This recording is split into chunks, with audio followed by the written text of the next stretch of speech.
দুঃখিত, দেখো যেটা বলতেছিলাম, তাহলে এটা হচ্ছে বর্গের প্রথম এবং তৃতীয়, এরা হচ্ছে অল্প। প্রথম তৃতীয়, আগেরটা কিন্তু কেমন ছিল? আগেরটা ছিল হচ্ছে প্রথম দ্বিতীয়, আর এটা কেমন? এটা হচ্ছে প্রথম তৃতীয়, এরা হচ্ছে অল্প পান। বাট এরা দেখো যে দ্বিতীয় আর হচ্ছে চতুর্থ, এরা হচ্ছে মহাপ্রাণ। এটা আমরা অবশ্যই মনে রাখবো। এরপরের অংশ যদি আসি, তাহলে চলে আসতেছে দেখো যে ক্রিয়ার মূল অংশকে কি বলা হচ্ছে? ধাতু।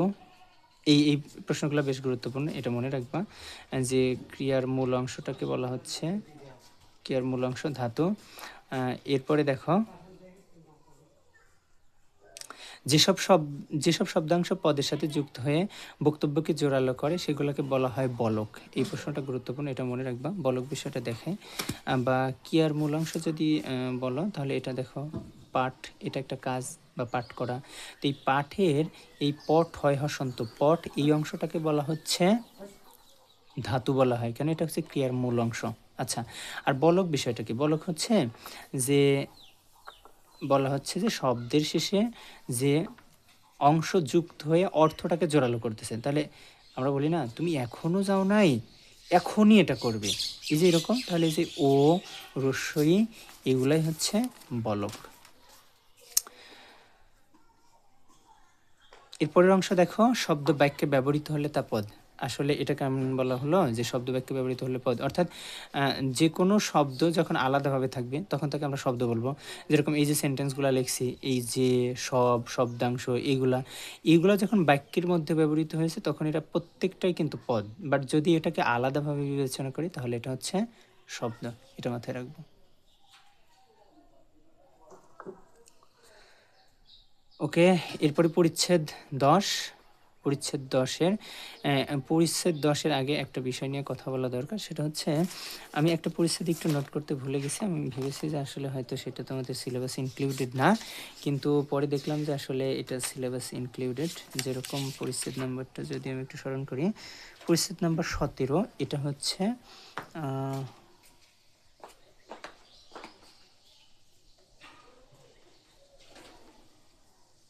আচ্ছা পরিচ্ছেদ,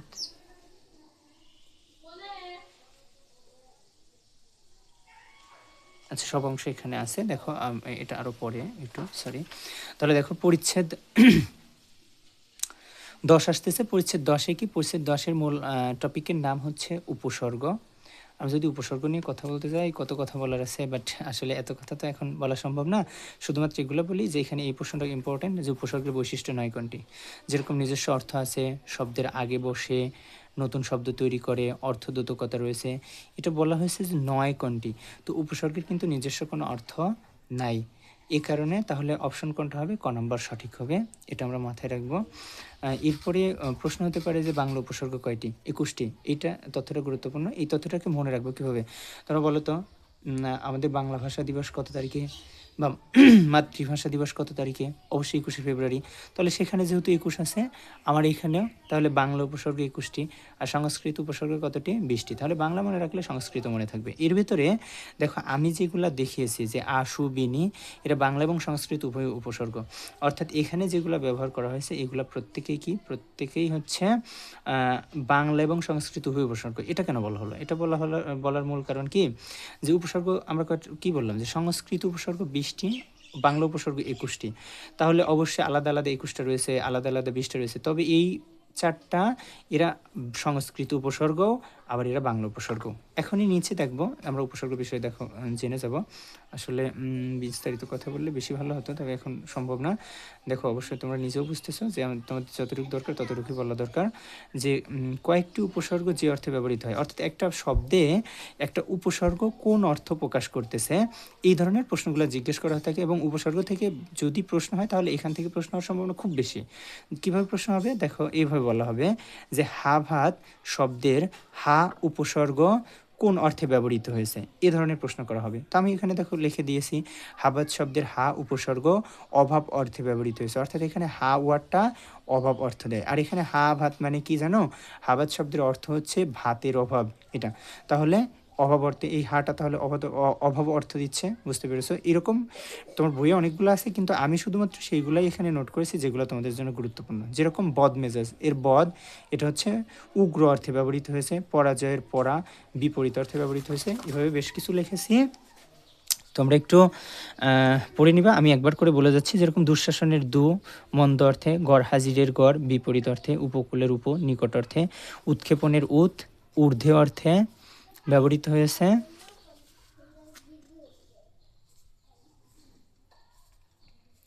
তোমার অকাজের অনুচিত অর্থে, পাতিহাসের পাতি ছোট অর্থে ব্যবহৃত হয়েছে। অতএব এই বিষয়গুলো আমরা অবশ্যই মনে রাখব যে আসলে কোনটা কোন অর্থে ব্যবহৃত হয়েছে। এখানে প্রশ্নগুলো এইভাবেই হবে। এরপরের পরিচ্ছেদ 11, যেটাতে প্রত্যয় ছিল। প্রত্যয়, আসলে প্রত্যয় জিনিসটা কি, চলো আমরা দেখি। শব্দ বা ধাতুর পরে যে শব্দাংশ যুক্ত হয়ে নতুন শব্দ তৈরি করে তাকে প্রত্যয় বলে। যেরকম দেখো এখানে জমি এর সাথে দার যোগ হয়ে গেছে, এই জমি আর দার মিলে কি হয়ে গেছে, জমিদার। তো এখানে এই প্রত্যয় তো বুঝলাম সেটা হচ্ছে শব্দ বা ধাতুর পরে বসে, তাহলে মূল যে অংশটা এটাকে কি বলা হচ্ছে, অর্থাৎ প্রত্যয় যুক্ত হওয়ার আগে যে মূল অংশ থাকে সেটার নাম কি, সেটার নাম হচ্ছে প্রকৃতি। আর পরে যতটুকু অংশ যুক্ত হয় তার নাম হচ্ছে প্রত্যয়। তাহলে বুঝতেই পারছো, এটা হচ্ছে প্রকৃতি। যেরকম জমিদারের জমি প্রকৃতি, বাট দার হচ্ছে প্রত্যয়। অগ্রিমের অগ্র হচ্ছে প্রকৃতি এবং ইম হচ্ছে প্রত্যয়। তো এই প্রকৃতিও দুই প্রকার হয়, প্রত্যয় দুই প্রকার হয়, সেটা হচ্ছে কৃত প্রকৃতি, তদ্ধিত প্রকৃতি। আবার প্রত্যয় দুই প্রকার, কৃত প্রত্যয়, তদ্ধিত প্রত্যয়। শব্দের পরে যে প্রত্যয় যুক্ত হয় তাকে তদ্ধিত প্রত্যয় বলা হয়, আর ধাতুর পরে যে প্রত্যয় যুক্ত হয় সেটা কৃত প্রত্যয়। এর ব্যাখ্যাটা একটু ভালো করে এখনই বুঝতে পারবা যে তদ্ধিত প্রত্যয় কি আর কৃত প্রত্যয় কি। বললাম দেখো তো, শব্দের পরে যে প্রত্যয় যুক্ত হয়। এই নোটগুলো অবশ্যই তোমাদের দিয়ে দেওয়া হবে, তাহলে তখন তুমি এগুলো দেখলেই পারবা। আমার কথা শুনলেই একটু হচ্ছে যে কি লিখেছি, যে শব্দের পরে শব্দ কীরকম দেখো। এখানে শিশু, এই শিশুটা কিন্তু একটা শব্দ, এটা পুরো একটা শব্দ। তাহলে এই শব্দের সাথে যে প্রত্যয় যুক্ত হয় সেটাকে বলা হয় তদ্ধিত প্রত্যয়। তাহলে এখানে সরেওয়া, এটা হচ্ছে তদ্ধিত প্রত্যয়। কিন্তু তুমি এখানে খেয়াল করো, পট যোগ অক, এখানে যেটা হয়েছে এই পট, এটা হচ্ছে ধাতু। ধাতু জিনিসটা কি, একটা ক্রিয়াপদের মূল অংশটাকে ধাতু বলা হচ্ছে। যেরকম পাঠ করা, এটা হচ্ছে একটা ক্রিয়াপদ, তাহলে এর মূল অংশ হচ্ছে পট, এই পটটাকে বলা হচ্ছে কি, ধাতু বলা হচ্ছে। আর এই ধাতু দেখো বলা হয়েছে যে শব্দ বা ধাতুর পরে যা যুক্ত হয়, তাহলে এটা হচ্ছে শব্দের পরে যুক্ত হয়েছে, এটা ধাতুর পরে যুক্ত হয়েছে। অতএব এটা হচ্ছে কৃত প্রত্যয়। তাহলে কৃত প্রত্যয় অর্থাৎ ধাতুর পরে যে প্রত্যয় যুক্ত হয়, এই যে ধাতুর পরে যে প্রত্যয় যুক্ত হয় সেটা কৃত প্রত্যয়, আর শব্দের পরে যে প্রত্যয় যুক্ত হয় সেটা তদ্ধিত প্রত্যয়। এখানে প্রশ্ন কীভাবে হতে পারে, সেটা হচ্ছে যে এরকম বলতে পারে যে শৈশব শব্দের সঠিক প্রকৃত প্রত্যয় কোনটি, এটা প্রশ্ন হতে পারে। এবং এই প্রশ্নটাকে এভাবে হতে পারে যে শৈশব ওয়ার্ডটাকে তোমাকে হাইলাইট করে তোমাকে এটা জিজ্ঞেস করবে যে এটা কোন প্রত্যয়ে গঠিত, কৃত প্রত্যয় গঠিত শব্দ নাকি এটা তদ্ধিত প্রত্যয় গঠিত শব্দ। এটা কিন্তু আমরা খুব সহজভাবে বুঝতে পারবো। কিভাবে, যখনই দেখব যে একটা শব্দ আছে প্রথমে, তার সাথে প্রত্যয় যুক্ত হয়েছে, তাহলে সেটাকে আমরা তদ্ধিত প্রত্যয় বলবো। আর কৃত প্রত্যয় কোনটাকে বলবো, যখন দেখবো যে ধাতুর সাথে প্রত্যয় যুক্ত হয়েছে। তোমরা যদি খেয়াল করো, দুল, এটা হচ্ছে যে আমরা দোলা বলি না, এটা দোলা অর্থাৎ দোল খাওয়া, এটা একটা ক্রিয়া। এই দোল খাওয়ার হচ্ছে মূল অংশ হচ্ছে দোল। আবার দৃশ মানে দেখার মূল অংশ হচ্ছে দৃশ। তাহলে এই যে পট, দুল, দৃশ, এগুলো হচ্ছে ধাতুর সাথে যখন কোনো প্রত্যয় যুক্ত হয় তখন সেটা কৃত প্রত্যয়। আর যখন কোনো শব্দের সাথে প্রত্যয় যুক্ত হয় তখন সেটা তদ্ধিত প্রত্যয়। অতএব আশা করি বুঝতেই পারতেছ। দেখো এখানে যেরকম গাড়ি, এর সাথে আন যুক্ত হয়ে কী হয়ে গেছে, গাড়োয়ান হয়ে গেছে। অতএব এটা একটা তদ্ধিত প্রত্যয়।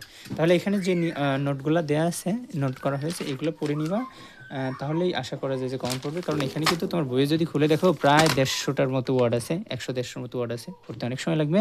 কিন্তু আমি এখানে ওইগুলাই দিয়েছি যেগুলো বেশিরভাগ সময় পরীক্ষাতে আসছে এবং গুরুত্বপূর্ণ। তাহলে এর পরের যে অংশটা আমরা পড়তে পারি, দেখো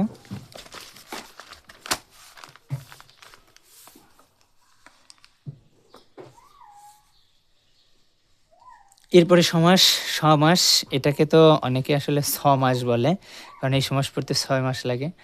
কিন্তু আমরা খুব সহজেই শিখে ফেলবো ইনশাল্লাহ। তো এখানে যে প্রশ্নগুলো গুরুত্বপূর্ণ, দেখো আমি এখানে একটা প্রশ্নে 3 স্টার দিয়েছি। এই প্রশ্নটা মোস্ট ইম্পর্ট্যান্ট, যে সমাসবদ্ধ শব্দকে সমস্ত পদ বলা হয়। এই প্রশ্নটা খুবই গুরুত্বপূর্ণ, বেশ ভালো করে পড়ে নিবা এটা। এরপরে যেসব শব্দ দিয়ে সমস্ত পদকে ব্যাখ্যা করা হয় তাকে ব্যাস বাক্য বলে। এর অপর নাম বিগ্রহ বাক্য বা সমাস বাক্য। অনেক সময় প্রশ্নটা হয়ে থাকে যে তোমার হচ্ছে ব্যাস বাক্যের অপর নাম কি, এভাবে হতে পারে। অথবা যেসব শব্দ দিয়ে সমস্ত পদকে ব্যাখ্যা করা হয় তাকে কি বলে, অপশনে মনে করে এটা থাকতে পারে বিগ্রহ বাক্য বা সমাস বাক্য। তাহলে আমরা 3টা নামই পড়বো, ব্যাস বাক্য, বিগ্রহ বাক্য, সমাস বাক্য।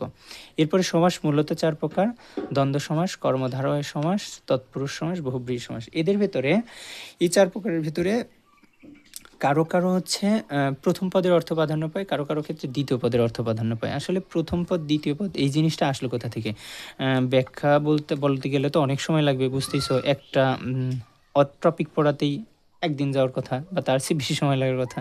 সে জায়গায় আমরা সব যেহেতু রিভিউ দিচ্ছি, তাহলে তো তোমাদেরকে আসলে একটু সংক্ষেপে বুঝতেই হবে। এখানে দেখাই দেয় যে পূর্বপদ আর পরপদ এই বিষয়টাকে আসলে দেখো, বাপ মা এই টোটালটা মিলে একটা সমাস। এর এই প্রথম যেটা রয়েছে এটা হচ্ছে পূর্বপদ, এবং পরের যেটা রয়েছে এটা পরপদ। তো কিছু সমাসে রয়েছে যেটার ক্ষেত্রে পূর্বপদের অর্থ প্রাধান্য পায়, আর কিছু সমাসের ক্ষেত্রে দেখা যায় পরপদের অর্থ প্রাধান্য পায়, আবার কিছু ক্ষেত্রে দেখা যায় দুইটারই প্রাধান্য পায়। যেরকম এই যে দ্বন্দ্ব সমাসের বৈশিষ্ট্য, এরকম প্রশ্ন হয়ে থাকবে যে কোন সমাসের ক্ষেত্রে উভয় পদের অর্থ প্রাধান্য পায়, বা উভয় পদ প্রধান সমাস কোনটি, এভাবে প্রশ্ন হতে পারে। তাহলে আমরা মনে রাখবো যে দ্বন্দ্ব সমাস, দ্বন্দ্ব সমাস, এই যে দ্বন্দ্ব, এই দ্বন্দ্ব আসলে তোমরা তোমার বান্ধবীর সাথে বা বন্ধুর সাথে যে দ্বন্দ্ব লাগাও সে দ্বন্দ্ব না। এই দ্বন্দ্ব শব্দের অর্থ হচ্ছে মিল বা মিলন, এটা। তাহলে এখানে দ্বন্দ্ব সমাসের বৈশিষ্ট্য কী? দ্বন্দ্ব সমাসের বৈশিষ্ট্য হচ্ছে যে এখানে উভয় পদের অর্থ প্রাধান্য পাবে। দেখো তো, যদি বলি যে বাপ মা রাজি না, তাহলে কি বোঝায়? যে বাপ রাজি না মা রাজি এরকম বোঝায়, না মা রাজি না বাপ রাজি এরকম বোঝায়? আসলে না। কি বোঝায়? যে বাপও রাজি মাও রাজি, এটা বোঝায়। তাহলে এখানে কি হচ্ছে? উভয় পদই প্রাধান্য পাচ্ছে। ওকে। এরপরে আরও আরও যে বিষয়টা রয়েছে, যে দ্বন্দ্ব সমাসটাকে তুমি চিনতে পারবা খুব সহজভাবে। কী হবে?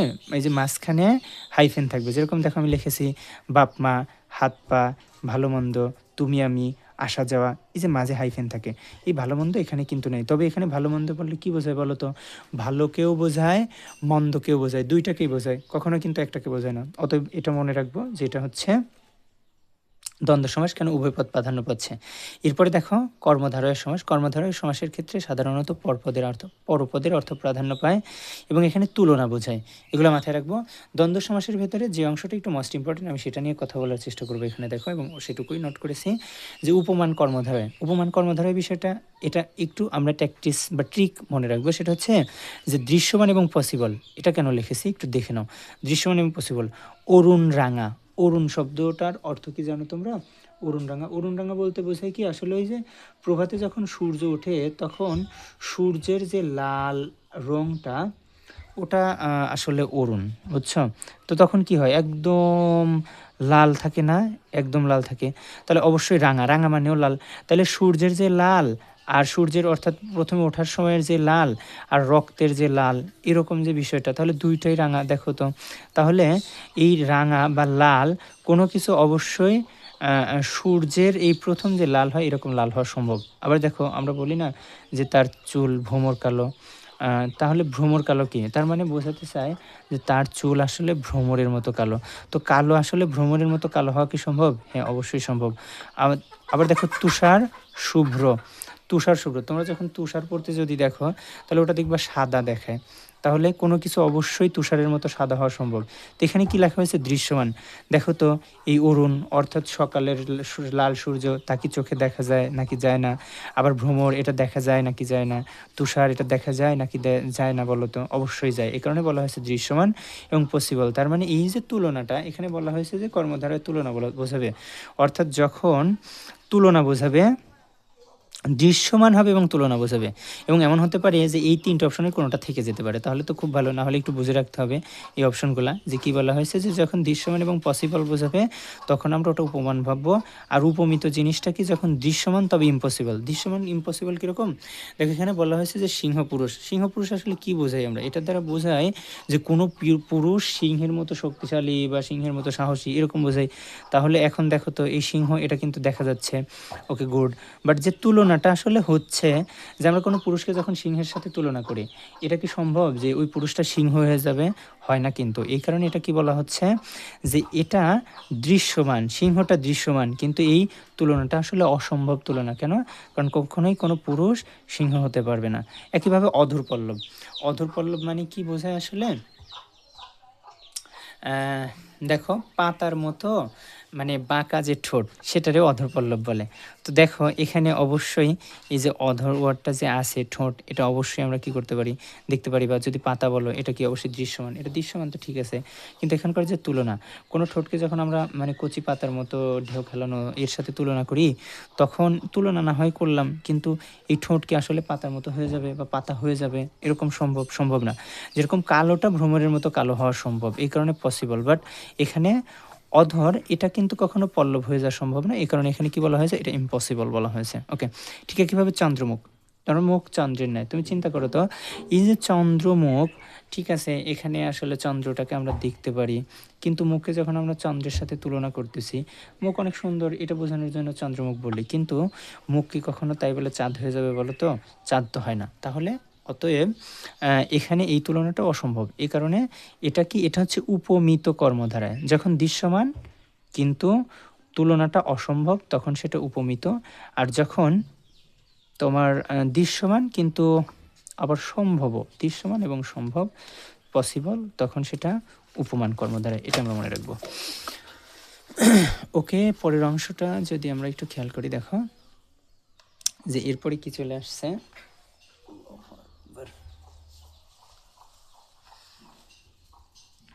দেখো এরপরে চলে আসছে রূপক কর্মধারায়। এটা কি বলা হয়েছে, ইম্পসিবল এবং অদৃশ্যমান।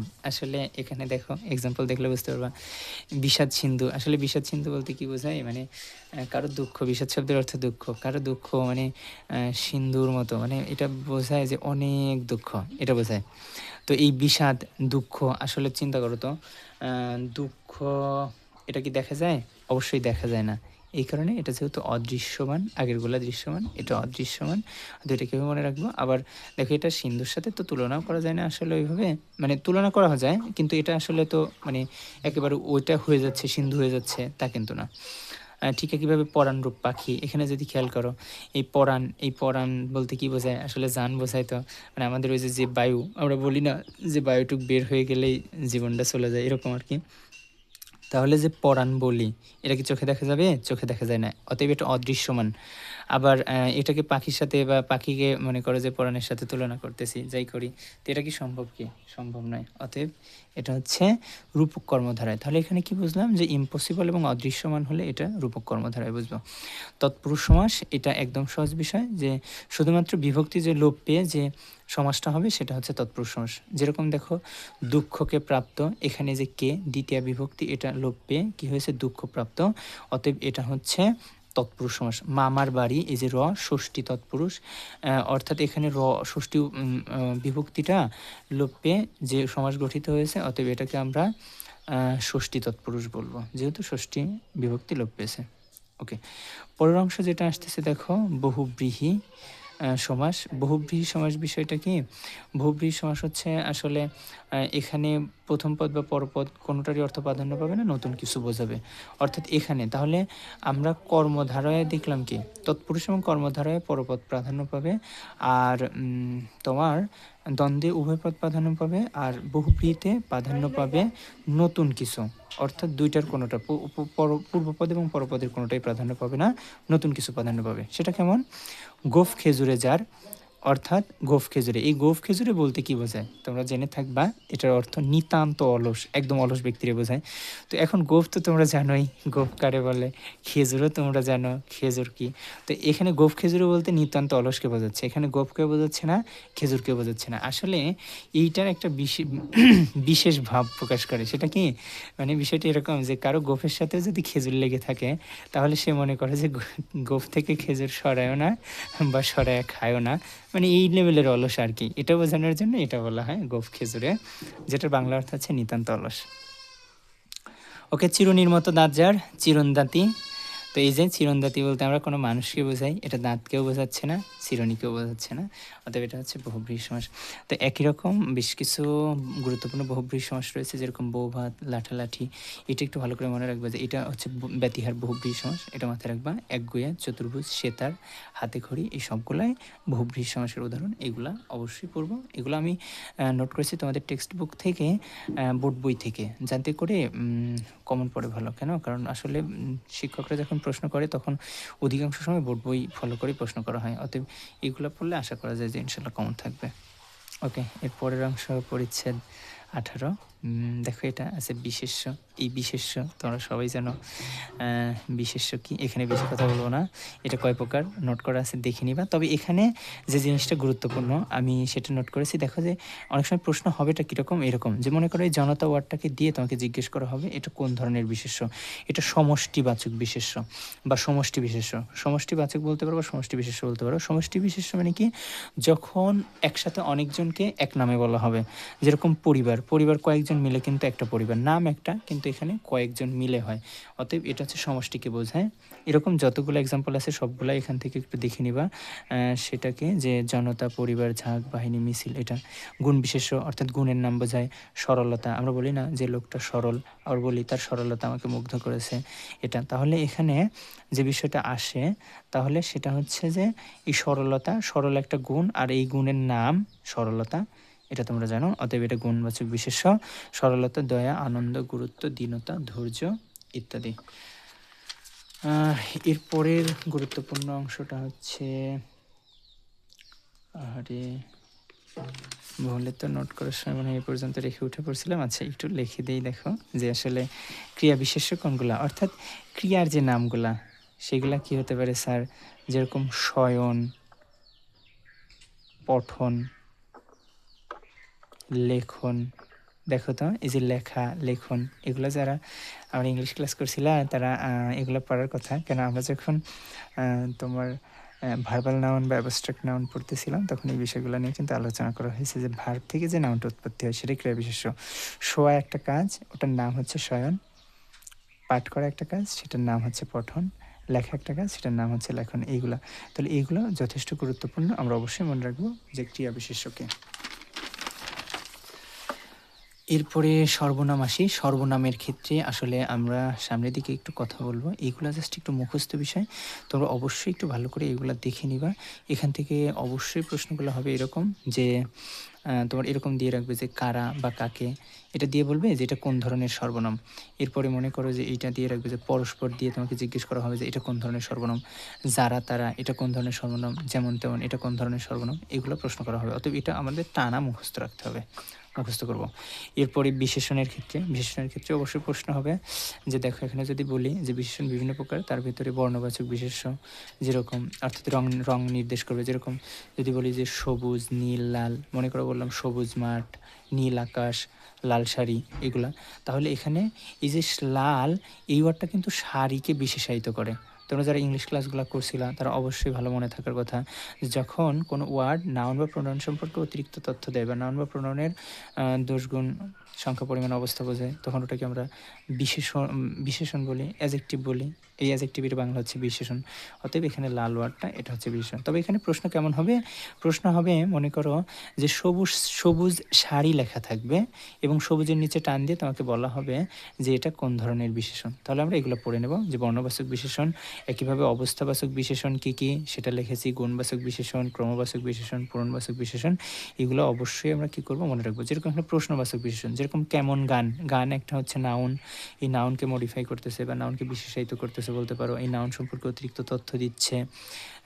অতএব এটা হচ্ছে বিশেষণ। এবং এটা কি, এটা হচ্ছে প্রশ্নবাচক বিশেষণ। এগুলো আমরা অবশ্যই দেখে নেব, এগুলো খুবই গুরুত্বপূর্ণ।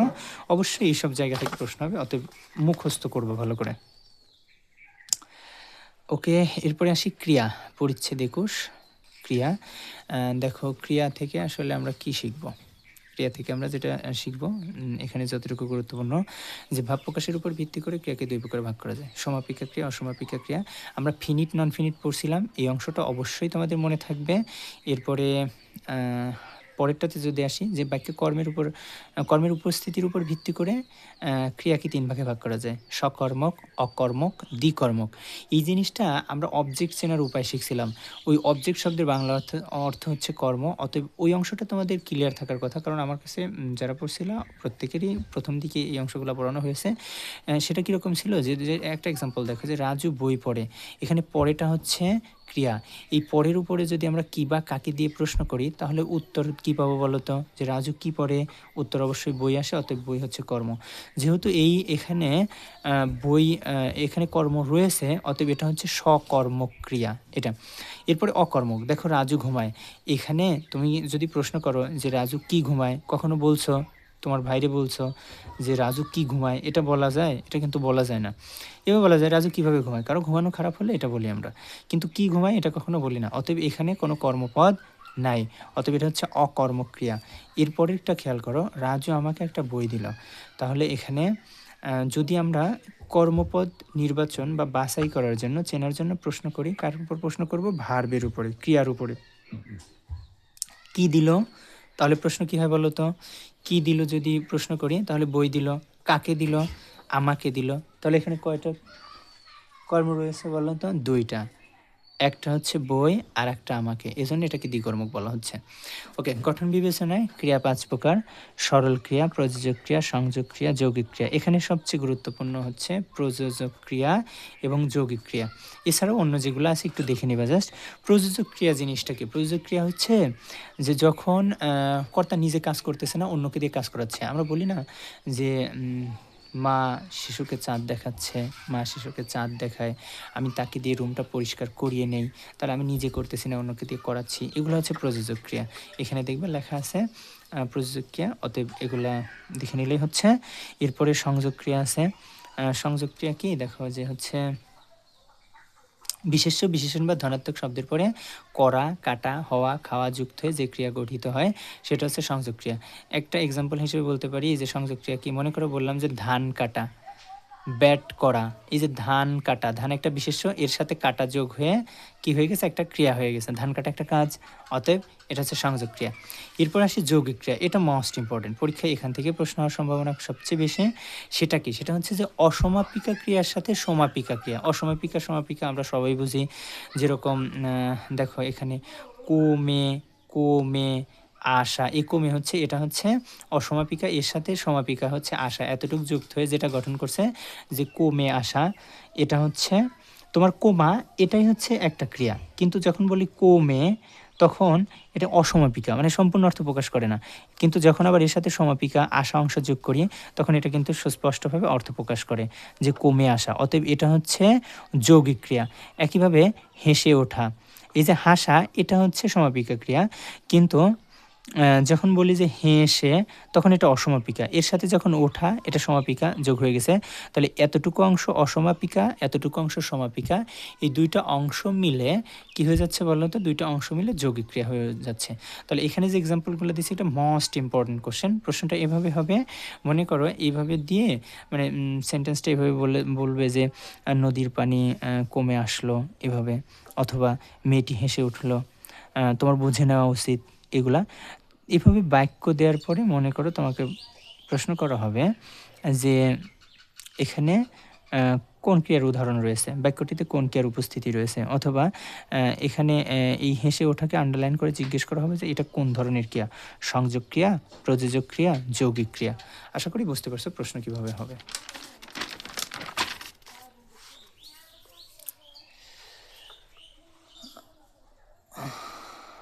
ওকে, এখন যে টপিকটা আসছে আসলে ক্রিয়া বিশেষণ। এই ক্রিয়া বিশেষণ অংশটা আমি তোমাদেরকে একটু বই থেকে দাগাই দিব যে আসলে বইয়ে কতটুকু পড়বা ক্রিয়া বিশেষণ।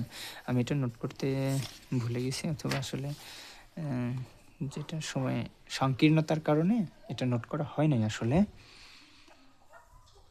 একটু যদি খেয়াল করো, ক্রিয়া বিশেষণ 62 পেজে আছে, পরিচ্ছেদ 22, 62। আলহামদুলিল্লাহ একবারেই বের হয়ে গেছে। তো একটা তাকাও, দেখো ক্রিয়া বিশেষণ কী বলতেছে। আসলে ক্রিয়া বিশেষণ এটা হচ্ছে ইংরেজিতে হচ্ছে অ্যাডভার্ব। তোমরা যারা ইংলিশ ক্লাসগুলো করছিলা অবশ্যই এরকম মনে থাকার কথা যে ভার্বের উপরে কোথায়, কিভাবে, কখন দিয়ে প্রশ্ন করলে যে উত্তর পাওয়া যায় তাকে অ্যাডভার্ব বলে। এই অ্যাডভার্বটাই মূলত হচ্ছে ক্রিয়া বিশেষণ। এটা তাহলে এখানে যেটা বলবো যে ক্রিয়া বিশেষণ আসলে প্রশ্নটা কীরকম হবে, প্রশ্নটা হবে কীরকম দেখো, এভাবে প্রশ্ন করবে, বাংলা বাক্যটা দেখো, টিপ টিপ বৃষ্টি পড়ছে, এভাবে টিপ টিপকে আন্ডারলাইন করা হবে, আন্ডারলাইন করে তোমাকে জিজ্ঞেস করা হবে যে এখানে টিপ টিপ কোন ধরনের ক্রিয়া বিশেষণ, এটা ধরনবাচক ক্রিয়া বিশেষণ। তাহলে এখানে প্রশ্ন কোনগুলা পড়ব, শুধুমাত্র এখানকার এক্সাম্পলগুলো পড়ব এবং মনে রাখবো যে কোনটা ধরনবাচক কোনটা কালবাচক। দেখো এটা কাল নির্দেশ করতেছে, আজকাল ফলের চেয়ে ফুলের দাম বেশি, তাহলে এটা সময় বোঝাচ্ছে। কাল, কাল শব্দের বাংলা অর্থ সময়, সময় বোঝাচ্ছে, অতএব এটা কালবাচক ক্রিয়া বিশেষণ। এরপরে দেখো মিছিলটি সামনে এগিয়ে যায়, সামনে একটা স্থান না, তাহলে এটা স্থানবাচক ক্রিয়া বিশেষণ, এটা মাথায় রাখবো। এই এক্সাম্পলগুলো মনে রাখলে একটু চলবে। অতএব এই এখানকার যে এক্সাম্পলগুলো আছে এই এক্সাম্পলগুলো একটু তোমরা অবশ্যই কী করবা, পড়ে নিবা। আবার এভাবে প্রশ্ন হতে পারে যে শুধু এতটুকু আন্ডারলাইন করে জিজ্ঞেস করতে পারে যে এটা আসলে কোন পদ, বিশেষ্য, বিশেষণ, সর্বনাম, অব্যয়, ক্রিয়া বিশেষণ, এভাবে প্রশ্ন করতে পারে। আবার এভাবে প্রশ্ন করতে পারে যে টিপ টিপ বৃষ্টি পড়ছে, টিপ টিপ কোন ধরনের ক্রিয়া বিশেষণ, দুইভাবেই, এটা কি বা কোন পদ। আবার এভাবে প্রশ্ন হতে পারে যে এটা কোন ধরনের ক্রিয়া বিশেষণ। এই ছিল ক্রিয়া বিশেষণ নিয়ে কথা, এই অংশটা একটু পড়ে নিবা। এর পরের যে অংশটা আসছে আমি নোট করেছি সেটা হচ্ছে 31 পরিচ্ছেদ। আচ্ছা, 31 পরিচ্ছেদটার নাম হচ্ছে, তোমরা দেখে নিবা যে নাম কি। এখানে আসলে 31 নম্বর পরিচ্ছেদে যেটা আলোচনা করা হয়েছে সেটা হচ্ছে বাক্যের অংশ ও শ্রেণী বিভাগ। আসলে বাক্যের অংশ, এটা নিয়ে কথা বলি একটু। বাক্যের অংশ আমরা বলি না যে রাজু নিয়মিত স্কুলে যায়, এখানে বাক্যের আসলে মূলত দুইটা অংশ। এখানে রাজু হচ্ছে উদ্দেশ্য, আর বাদবাকি যা আছে যে নিয়মিত স্কুলে যায় এই সম্পূর্ণ অংশ হচ্ছে বিধেয়। তাহলে উদ্দেশ্য আর বিধেয় তো বুঝতে পারছো, অর্থাৎ বাক্যে যাকে উদ্দেশ্য করে কোনো কিছু বলা হয় সেটাই হচ্ছে উদ্দেশ্য, মূল কথা সাবজেক্ট, এটা হচ্ছে উদ্দেশ্য। আর সাবজেক্ট ব্যতীত বাদবাকি অংশটাকে আমরা বিধেয় বলবো, এটা মনে রাখবো। এই অংশটা আমরা আগেই পড়ে ফেলছি যে বাক্যে ব্যবহৃত প্রতিটি শব্দই পদ, এটা পড়ে ফেলছি। বাক্যের প্রধান অংশ তিনটা, কর্তা, কর্মক্রিয়া, এগুলা জাস্ট একটু দেখে নিবা। আমরা অবশ্যই জানি গঠনগত দিক থেকে সেন্টেন্স 3 প্রকার, সিম্পল, কমপ্লেক্স, কম্পাউন্ড, এগুলো তোমাদের জানা, জাস্ট একবার রিডিং পড়লেই পড়া হয়ে যাবে। তবে এখানে যে জিনিসটা মাথায় রাখবো যে সরল বাক্য, এখানে প্রশ্ন হবে, এই অধ্যায় থেকে প্রশ্ন হবে, তোমাকে 4টা বাক্য দিয়ে দেবে অপশনে, 4টা বাক্য দিয়ে তোমাকে জিজ্ঞেস করা হবে যে একটা বাক্য দিয়ে, 4টা বাক্য দিতে পারে, অথবা একটা বাক্য দিয়ে বলতে পারে যে এটা কোন ধরনের বাক্য, এই অপশনগুলো থাকবে। অথবা প্রথমে প্রশ্ন করা হবে যে নিচের কোনটি জটিল বাক্য, তারপর অপশন থাকবে 4টা, ওগুলো আমাকে বাছাই করতে হবে যে আসলে কোনটা জটিল, কোনটা সরল, কোনটা যৌগিক।